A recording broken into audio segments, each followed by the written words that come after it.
On this Tuesday, we have a special guest in studio. We'll introduce her in a second. A lot of you know her, and I'm happy that she's finally found her way to our humble little station. 402 You're going to have questions today. You're going to have comments. Lock them up. Get yourselves ready. Hit us with a what's up on the Starter Heyman text line. Don't yell at us from the rafters. Don't hit us with a drive-by. Actually engage in a conversation, and then we will make you a part of the conversation. You can follow us on the Starter Heyman live video stream, Facebook, YouTube, Twitch, and Twitter live. You can see what's going on in studio. We got better looking today. There's no other way to put it. So, yeah, this would be a good stream day for you. Jay Foreman, if you would please, let them know about the Mercado.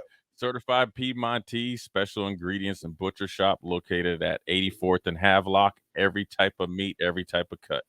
It was Tomahawk Friday. Jay didn't cook it, but it's too cold, man. You gotta have the right temperature when you cook a tomahawk. After what you gave us yesterday, the setup is ready. Just Mother Nature participate. But I see it's gonna be warmer in a few days, so it's gonna be on and popping pretty soon. Everything's warmer than right now. That is true. This is not. Today's better than yesterday, though. This is not my weather. This is not it. I'm not here. I'm not here for it. So, again, in a full day, we'll talk. There's big news, coaching movement around the NFL. We're a couple of days from some combine work and some Senior Bowl and some of that. And then we're 2 weeks from, the greatest sports day of all sports days, which is Super Bowl Sunday. And we'll talk about that and how we got here. But first, let's introduce our special guest. She has been a special guest to this show and to this station. As a matter of fact, I told her this. I hope I told her this, that I was grateful that she helped us get through the pandemic with information and being available and calling in and actually adding to the conversation. And as we learned more about marketing, branding, NIL in this space, Frances Reimers actually helped us out and gave us information. She's a homegirl. Now, she's a Wyoming native, but she's from the DMV. So now there's three of us in here from the DMV. We're claiming it. Frances, thank you for stopping by. Thank you. Guys, thank you for having me. My pleasure being here. Let the folks know a little bit about the history. So let's before we get into the professional stuff, Wyoming cowgirl. Right, like that's yes. that's a legitimate. Like you're a boots and cowboy, and that's who you are. Yeah, born and raised in it.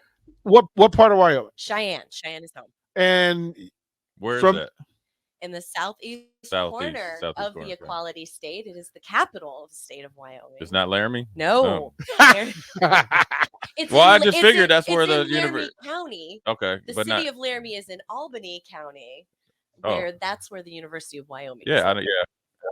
I made my way to Lander, Wyoming for a weekend.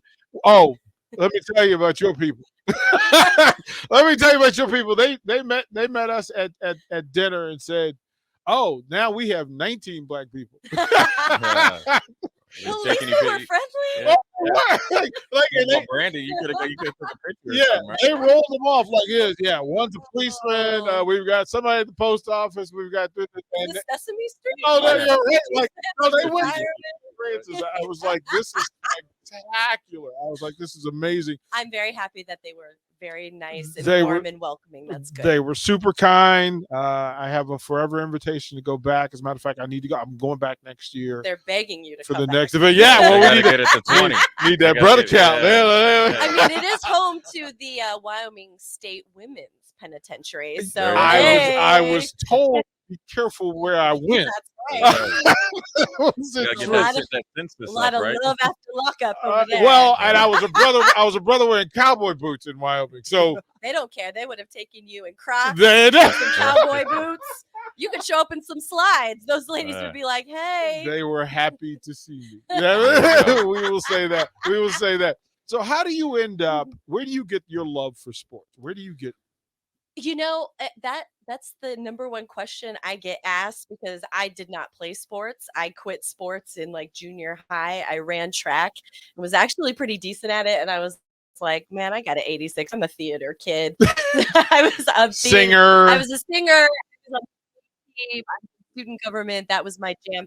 But my older brother, Michael, was a basketball star growing up. And I think when you have an older brother, they control the remote and they control what is watched on television when our parents were away. But even when we were around extended family, it was sports, sports, sports. My papa and my brother would sit and do the lines of sports every weekend on their football games. And so it just always surrounded me. And then I married a football player and divorced a football player.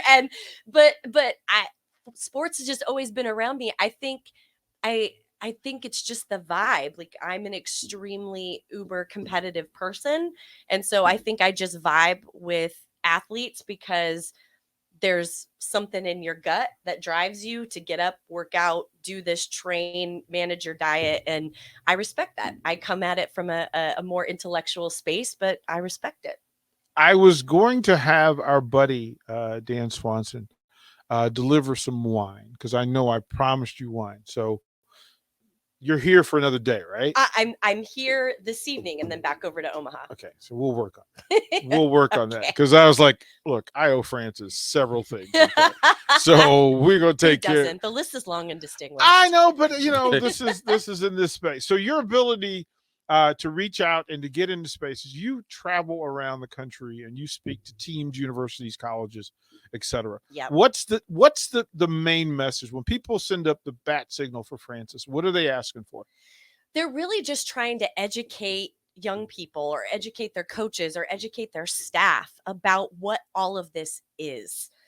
Brand gets thrown out all over the place like it's, monopoly money, but nobody really knows what it is, what it means. What are the real ramifications of not managing your brand? Is there a tipping point where you're just so awesome that being stank with your brand doesn't matter? A lot of people are just confused about that. And as we're living more and more of our lives online, managing your own narrative to matter more and more. And for a lot of these young athletes, this is not just a moment in time for them. This is the rest of their life. Right. And so teaching them how to manage their brand is now just as important as teaching them how to manage their money or manage their diet or manners or rule of law. These are all becoming branding is becoming a necessary skill. A lot of people think they know what that is, but a lot of people can't teach it. And so when they send up the bat signal for me, it's me coming in and actually teaching it. Who's more? Sorry, Jay. Who's more difficult to reach with your message? Coaches who are the grown-ups who are supposed to be the professionals, or the young people sitting in the chairs looking at you with big eyes, trying to decipher? The coaches. Yeah, I love them. But it's really amazing. Some who I don't think are going to get it, take it, and they run with it. Because I think they were just waiting for somebody to give them the permission to step into their light. Because, anybody who's been on a coaching staff knows if you ain't the head coach, you follow behind what the head coach wants to do. Mm-hmm. And now we're living in an environment where recruitment is your ticket up the ladder. If you want to make it out of high school into the college, up into the pros, that recruitment and that ability to grow and get people behind you is your ticket, right? And before, it was if the head coach said, if he was all Bud Kilmer and he was like, what I say goes and this is what it is, you had to fall in line. But now all of these position coaches need to build up their brands, build up their visibility, because kids want to be recruited by a brand, by a person. And so now they're building it up. So some coaches have really taken my teaching and have run with it. And some have dug their heels into the ground and they spit my name. They hate me when I walk into the room because every coach is like, I didn't get into coaching to be a marketer. I got into coaching to coach. And I get that. But guess what? That end line at the end of your job description, other duties as assigned. This is other duties as assigned. And you got to get with it. So coaches are a little bit harder. No, these kids, this is like ducks to water. They hear it, they feel it, they want it. They take the education and they really do run with it. What's the earliest age you would advise? Obviously, it's based, a lot of it is how good they are. But just say you're a 3-star recruit. I don't know. That's pretty. At what's the earliest age you advise somebody to start taking their brand serious? Because I think the earlier the better, but you're the expert, so I'm asking. Well, so there's the intellectual in me Hmm. who cares about cognitive development and Sure. mental health and that sort of Right. thing. And then there's the marketer in me Right. that wants to make the sale, wants to grow. So the youngest client I'm willing to take on is 8th grade. That's as Okay. young as I'm Yeah. willing to take on. Now, have I had inquiries from parents younger than that? Yes.